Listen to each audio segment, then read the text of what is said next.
할렐루야. 주께서 우리 모두에게 이 말씀을 통해 은혜 주시기를 소원합니다. 오늘 함께 나누고자 하는 말씀의 제목은 내가 어찌 너를 이라는 제목이고, 본문은 호세아서 11장 1절에서 12절까지의 말씀입니다.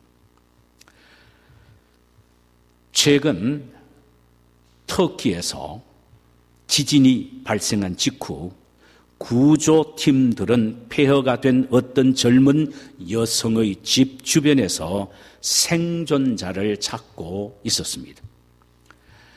구조팀은 폐허가 된 흙더미 속에서 웅크리고 있는 한 여성을 발견을 합니다.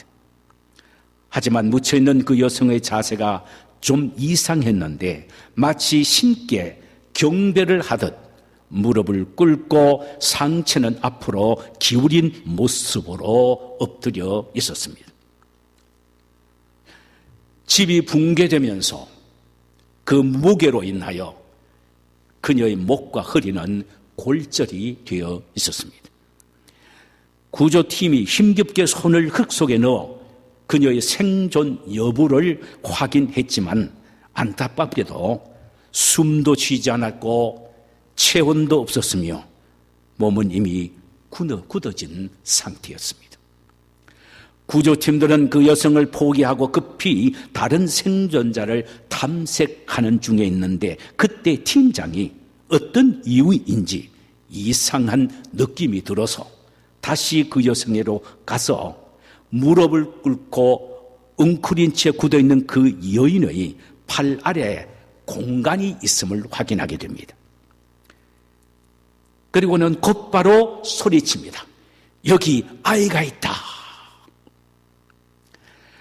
구조팀들이 몰려와 그녀 아래 흙더미를 조심스럽게 걷어내고 꽃무늬 담요로 둘러싸인 3개월 된 아이를 발견하게 됩니다. 그 어머니는 집이 붕괴되는 급박한 순간에도 아기를 보호하기 위하여 몸을 웅크려 아기를 지켰던 것입니다. 아기는 그 당시 잠들어 있었고, 의료팀이 아기의 상태를 확인하기 위하여 담요를 펴자 그 속에는 휴대폰이 나왔습니다. 그 휴대폰에는 문자로 글이 쓰여져 있는데 내용은 이렇습니다.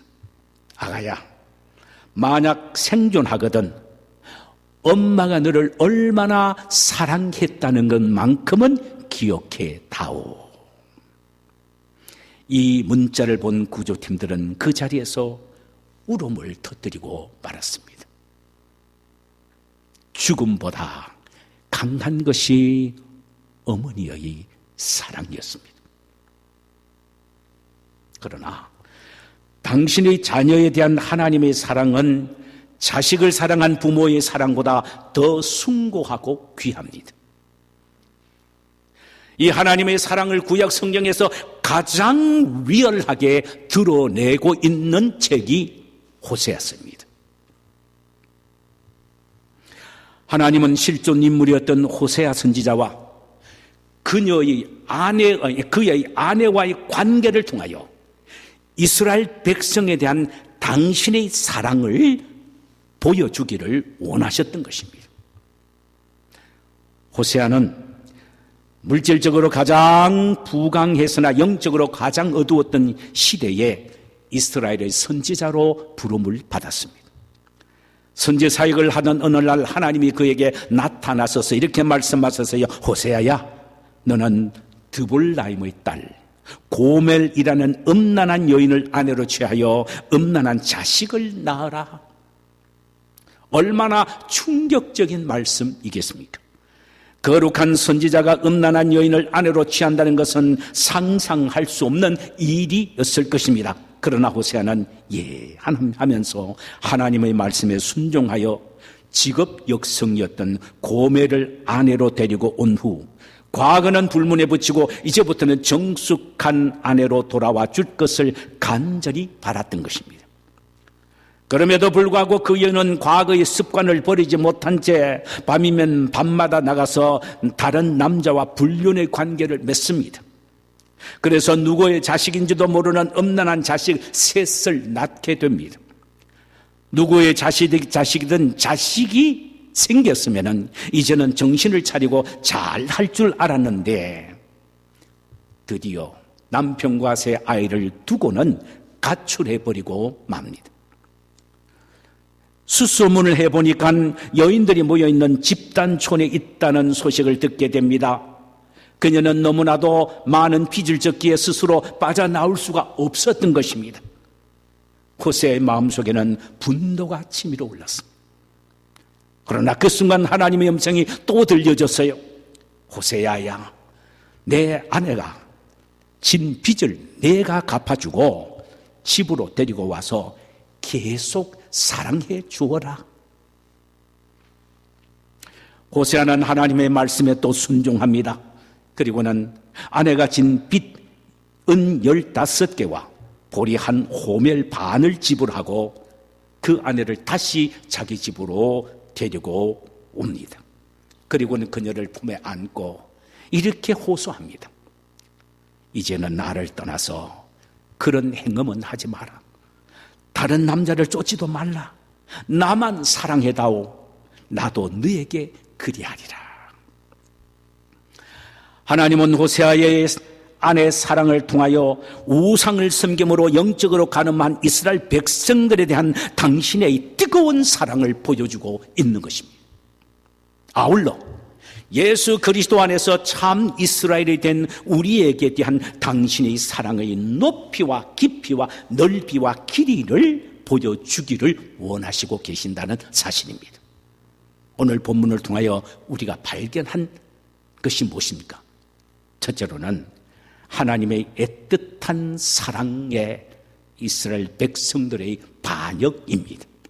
하나님의 애틋한 사랑인데도 불구하고 이스라엘 백성들이 반역의 모습을 보여주고 있습니다. 1절, 이스라엘이 어렸을 때에 내가 사랑하여 내 아들을 애굽에서 불러내었거늘. 3절, 그러나 내가 에브라임에게 걸음을 가르치고 내 팔로 안았음에도 내가 그들을 고치는 줄을 그들은 알지 못하였도다. 4절, 내가 사람의 줄 곧 사랑의 줄로 그들을 이끌었고 그들에게 대하여 그 목에서 멍에를 벗기는 자 같이 되었으며 그들 앞에 먹을 것을 두었노라.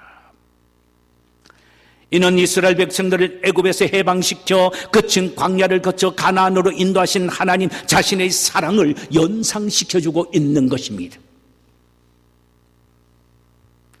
사실 이스라엘 백성들이 어린 아이처럼 자신들의 힘으로는 애굽의 속박에서 헤어나올 수가 없는 상태였습니다. 그때 하나님은 그들을 당신의 큰 그리고 힘있는 팔로 안으시고 애굽에서 그들을 이끌어내어 길도 없는 거친 광야에서 갈 길 몰라 방황하는 그들을 마치 어린 아이의 손을 잡고 걸음마를 가르치는 엄마처럼 불기둥과 구름기둥으로 한 걸음 한 걸음 그들을 인도하셨다는 것입니다. 일사병의 위험과 맹수와 정갈이 우글거리는 거친 광야에서도 마치 어머니가 자식을 품에 안듯 하나님은 사랑의 품으로 그들을 안고 보호해 주셨다는 것입니다. 또 그들이 병들었을 때에 고쳐주셨고 목이 말라 애타했을 때에 반석에서 물이 나오게 해서 그들을 마음껏 마시우게 하셨습니다. 고기가 없다고 불평하면 메추라기 떼를 불러 실컷 먹이기도 하셨고 매일 아침마다 하늘에서 만나를 내려 배불리 먹여주셨던 것입니다. 이제는 아예 꿀과 젖이 흐르는 가나안 땅으로 인도하셔서 목에는 죄의 멍에 노예의 멍에를 벗어버리고 사랑의 줄로 그들을 이끌었으며 영적으로는 영혼의 양식인 선지자를 통한 말씀을 통하여 은혜를 주셨고 육적으로는 가나안의 기름진 옥토에서 풍성한 물질의 복을 허락하셨던 것입니다. 그야말로 부족함이 없을 정도로 풍족했습니다. 이것이 바로 이스라엘에게 대한 하나님의 애틋한 사랑이었습니다. 그럼에도 불구하고 이스라엘 백성들은 하나님을 반역합니다. 이 사실을 2절에서 이렇게 말씀합니다. 선지자들이 그들을 부를수록 그들은 점점 멀리하고 바알에게 제사하며 아로 새긴 우상 앞에서 분향하였느니라. 통제라. 하나님이 선지자들의 입을 통하여 거듭 너희들이 내게로 돌아오라, 결코 우상을 섬기지 말라라고 말씀을 하셨는데도 그들은 점점 하나님의 부르심에 귀를 막아버리고 말았습니다. 그리고는 바알 우상을 자신의 신으로 섬겼습니다. 이제는 가나안의 옥토에서 풍성한 하나님의 축복으로 말미암아 먹고 살만 하니까 하나님의 사랑이 싫어졌습니다. 그래서 하나님의 사랑의 그늘에서 도피하겠다고 자유를 선언합니다. 그래도 하나님은 결코 포기하지 않으시겠다는 것입니다. 그 이유를 9절에서는 이렇게 말합니다. 이는 내가 사람이 아니고 하나님이시기 때문이다. 내가 사람이 아니고 하나님이시기 때문이다. Because I am not person, but I am God. 사람 같으면은 자기가 싫으면, 마음에 들지 않으면은, 어제까지만 하다 이거 최고 좋은 셀러폰이도 하다가도 새 거 나오면은 미련 없이 버려버립니다. 이게 인간입니다. 하나님은 그러지 않는다는 것입니다. 사랑하는 여러분, 우리 모두는 예수 그리스도 안에서 참 이스라엘 된 자들입니다. 하나님은 애국과 같은 죄악 세상에서 마귀의 종이 되어 희망이 없었던 우리를 당신의 외아들 예수의 피로 죄와 사망의 권세에서 구원해 주셨을 뿐만 아니라 마귀의 결박에서 예수 그리스도 안에서 자유를 허락하셨습니다. 나아가 매일매일 삶 속에서 당신의 넓으신 품으로 우리를 안아주시고 죄악과 불의의 세력에서 우리를 보호해 주시며 때를 따라 먹을 것과 입을 것을 주실 뿐만 아니라 영혼의 양식을 우리에게 먹여주사 영적으로 새로운 힘을 얻어서 믿음으로 이 세상을 승리하며 살아가게 하셨습니다. 그리고 이젠 더 이상 죄악 세상으로 도망가지 말라, 그렇게 말씀하시면서 우리에게 곧 사랑의 줄로 얽으며서 어디 가지 못하도록 우리를 붙잡아 놓고 있습니다. 당신의 품 안에 붙잡아 놓고 계신단 말이죠.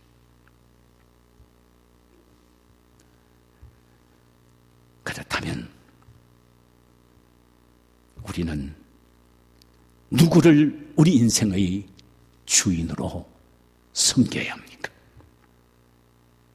3년 동안 예수님을 따라다닌 가룟 유다는요, 마지막 죽는 순간까지 예수님을 주라고 고백하지 않고 라비요, 선생님이라고 외치다가 인생을 끝냈습니다. 나는 어떻습니까? 진정 예수가 나의 주인이시며 나의 구주십니까? 혹시 나를 내 주인으로 착각하며 살아가고 있지는 않습니까? 더 나아가 물질을 나의 주인으로 생각하고 있지는 않습니까? 율시저를 주인이라고 비친 로마, 히틀러를 주인이라고 섬겼던 독일, 천왕을 주인으로 숭배한 일본 등등은 어떠했습니까? 모두 다 망했지 않습니까? 그러나 God bless America forever. 하나님은 영원히 우리 미국의 주인이시다. 하나님이여 우리 미국을 축복하옵소서 하면서 성령의 손을 얹고 대통령 취임서를 하는 미국은 엄청난 복을 받아왔고 지금도 그 복을 받고 있지 않습니까? 우리는 주님의 애틋하고 끊임없는 사랑에 사로잡혀 예수는 나의 그리스도시며 나의 영원한 주님이십니다라고 고백하며 살아야 될 줄 믿습니다. 두 번째로, 징계 속에서 나타난 하나님의 사랑입니다. 우리는 종종 오해하는 부분은 하나님의 징계와 사랑은 별개라고 생각하여 징계는 하나님의 형벌로 여기는 경우가 있습니다. 그러나 징계는 하나님의 형벌이 아닙니다. 저주도 아닙니다. 하나님이 사랑에 떠난 증거도 아닙니다. 오히려 하나님의 사랑의 증거임을 알아야 합니다. 할렐루야! 이 사실을 히브리서 12장 6절에서 이렇게 히브리서 기자는 말합니다. 주께서 사랑하시는 자를 징계하시고, 주께서 사랑하는 자에게 징계하시고 그가 받아들이는 아들마다 채찍질 하심이니라. 하나님은 사랑하는 자에게 징계하시고 당신이 아들에게만 채찍질 하신다는 겁니다. 8절에는 징계를 다 받는 것이거늘 너희에게 없으면 사생자요 친아들이 아니니라. 11절 그로 말미암아 연단받은 자들은 의와 평강의 열매를 맺느니라. 주님께서 우리를 사랑하시기 때문에 징계하시고 당신의 진정한 아들이기 때문에 징계하시며 의와 평강의 열매를 맺도록 하기 위하여 징계하신다는 것입니다. 여러분, 우리가 우리의 자녀들이 잘못할 때 왜 징계합니까? 사랑하기 때문이죠. 내 새끼이기 때문이잖아요. 다른 집 자식은요, 왜 내가 징계합니까? 왜 간섭합니까? 이렇게 보면은 하나님이 우리를 징계하신다는 것은 우리를 극진히 사랑하시는 사랑의 증거이기 때문입니다. 본문 5절에서 6절을 보면은 하나님이 이스라엘 백성에게 하신 구체적인 징계의 내용이 나옵니다. 한번 들어보실래요? 그들은 애굽 땅으로 되돌아가지 못하겠거늘 내게 들어오기를 싫어하니 아수르 사람이 그 임금이 될 것이라. 무슨 말입니까? 옛날 애굽 생활만 그리워한 채 하나님께 온전히 돌아오지 아니하니 하나님은 북쪽 아수르의 포로가 되하여 그 왕을 섬기게 하겠다는 것입니다. 6절 칼이 그들의 성읍들을 치며 빗장을 깨뜨려 없이 하리니 이는 그들의 계책으로 말미암음이니라. 이스라엘 백성들이 아수르의 침략을 받아 최루 후의 보류였던 빗장까지 깨뜨려지고 말 것이라는 말씀을 하셨습니다. 그 이유를 6절에서 이렇게 말하면 이는 저희의 계책 때문이라. 여기 계책이란 말은 히브리 말로 모예차입니다. 이는 인위적인 수단과 방법으로 계획하고 설계하고 모의하는 불순종의 행위를 의미합니다. 다시 말하면 그들이 이웃나라의 도전을 받으면 무릎을 꿇고 하나님 앞에 기도하면서 신앙적 방법으로 해결해야 되는데 오히려 애굽의 도전을 오히려 이웃나라의 도움을 받기를 원합니다. 이를테면은 애굽의 도전을 바라면은 아수르에 가서 도움을 구하고 아수르의 침략을 받으면 또 애굽에 가서 도움을 구하는 지극히 인간적인 방법을 찾았다는 말입니다. 이건 아니라는 것입니다. 그렇기 때문에 하나님은 오히려 북쪽 아수르를 들어서 이스라엘 백성들의 집의 문 빗장을 깨뜨려 버리신다는 겁니다.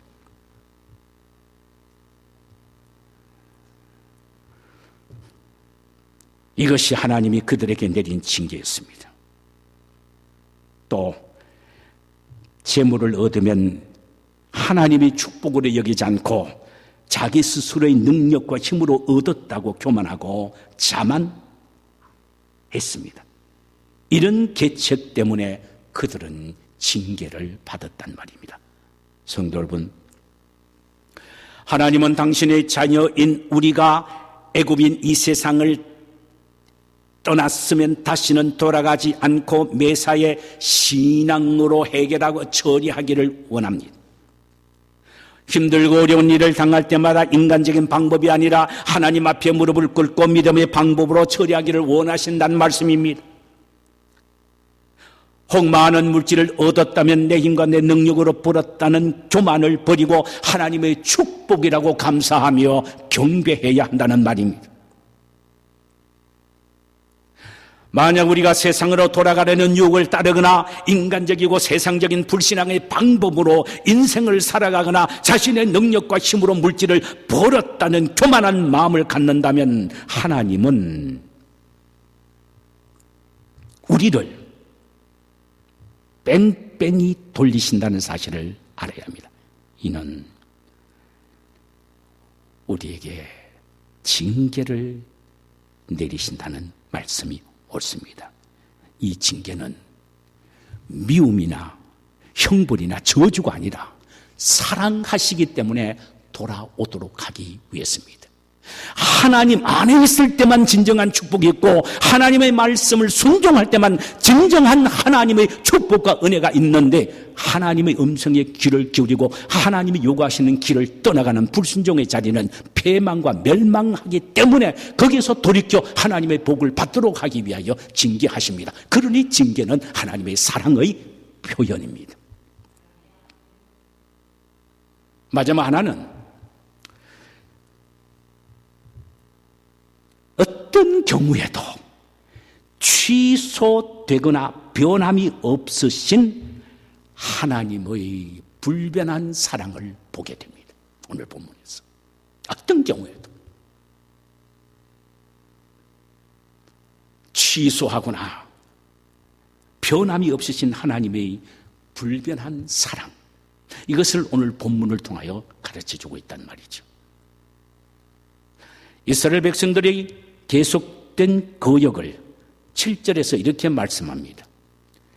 내 백성이 끝끝이 내게서 물러가나니 비록 그들을 불러 위에 계신 이에게로 돌아오라 할지라도 일어나는 자가 하나도 없도다. 야, 줄기차게 하나님을 거역합니다. 내 백성이 끝끝내 내게서 물러가나니 하나님에게서 떠나간다 이 말이죠. 비록 그들을 불러 위에 계신 이에게로 돌아오라고 선지자를 통하여 아무리 외친다 할지라도 일어나는 자가 하나도 없다는 겁니다. 하나도 없어요. 하나도.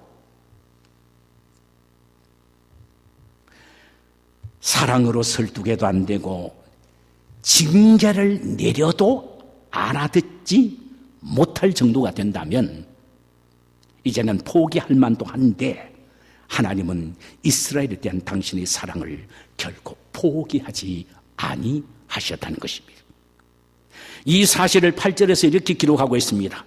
에브라임이여 내가 어찌 너를 놓겠느냐, 이스라엘이여 내가 어찌 너를 버리겠느냐, 내가 어찌 너를 아드마같이 놓겠느냐, 어찌 너를 스보임같이 두겠느냐.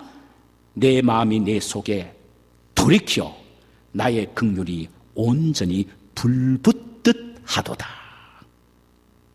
여기 보니까 내가 어찌 너를이라는 말이 4번씩이나 반복이 됩니다. 이는 내가 도저히 너에게서 손을 뗄 수가 없다는 의미입니다.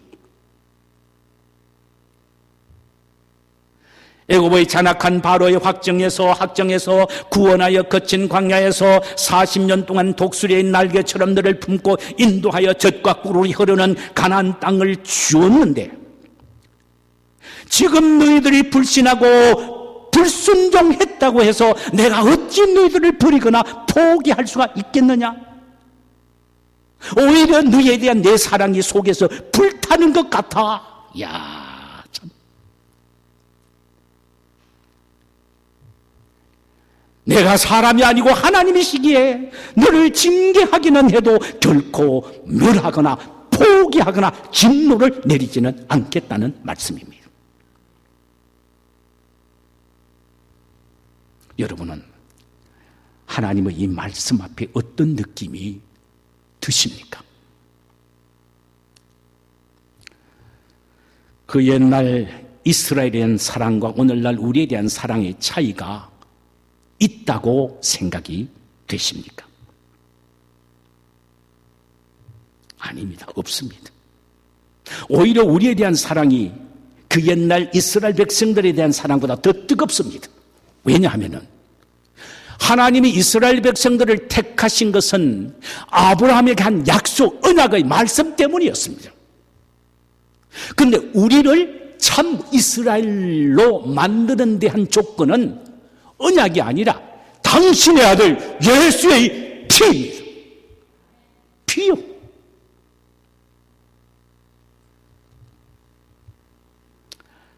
당신의 아들 예수 그리스도가 나를 위하여 십자가에 달아 당신의 이 모든 피를 다 버리게 하심으로 우리에게 대한 하나님의 사랑을 보여주셨을 뿐만 아니라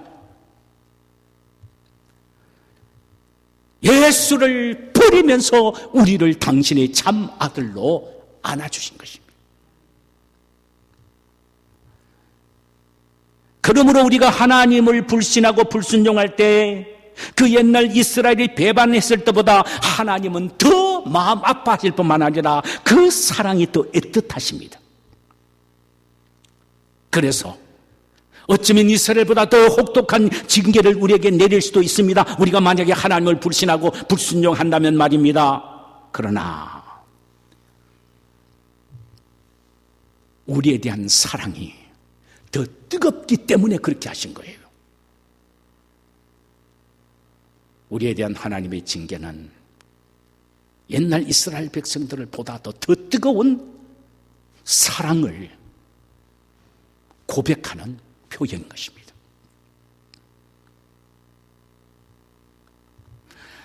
징계 속에서도 이런 불타는 하나님의 사랑이 있기 때문에 징계는 우리에게 유익합니다. 이스라엘 백성들이 바벨론 포로의 징계가 그들에게 유익이 되었음을 11절에서 이렇게 기록하고 있습니다. 그들은 애굽에서부터 새같이 아수르에서부터 비둘기같이 떨며 오리니 내가 그들의 집에 머물게 하리니 나 여호와의 말이니라. 나 여호와의 말이니라. 여기서 아주 도장을 콱 찍으십니다. 자 보세요. 바벨론이라는 포로의 징계를 통하여 그들이 깨닫고 온전히 하나님께로 돌아와 하나님만을 믿고 사랑하게 만들어 그들이 지은 집에서 평안하게 살게 하시겠다는 것입니다. 이러보건대 설령 우리가 순간적으로 범죄하여 하나님이 위하여 징계를 받는다고 해도 그것은 저주나 형벌이 아니라 나를 온전한 하나님의 자녀로 만들기 위한 하나님의 사랑의 표현임을 꼭 믿어야 합니다. 하나님이 우리에 대한 사랑은 변함없으심을 사도 바울은 로마서 8장 38절에서 이렇게 말씀하셨어요. 내가 확신하노니 사망이나 생명이나 전사들이나 권세자들이나 현재일이나 장래일이나 능력이나 높음이나 기쁨이나 다른 아무 피조물이라도 우리를 우리 주 그리스도 예수 안에 있는 하나님의 사랑에서 끊을 수 없으리라. 아멘. 아멘. 변함없고 끊임없는 하나님의 사랑을 우리는 잊지 말아야 합니다. 말씀을 맺겠습니다.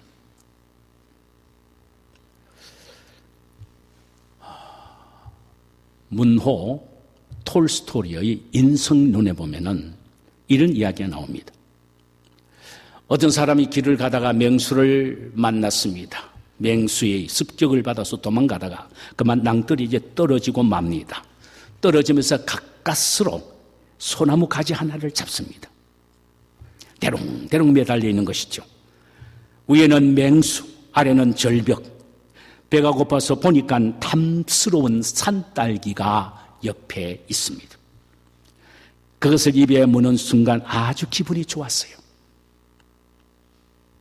그런데 밤에는 검은 쥐, 낮에는 흰 쥐가 나와서서 자신이 잡고 있는 소나무를 갉아먹습니다.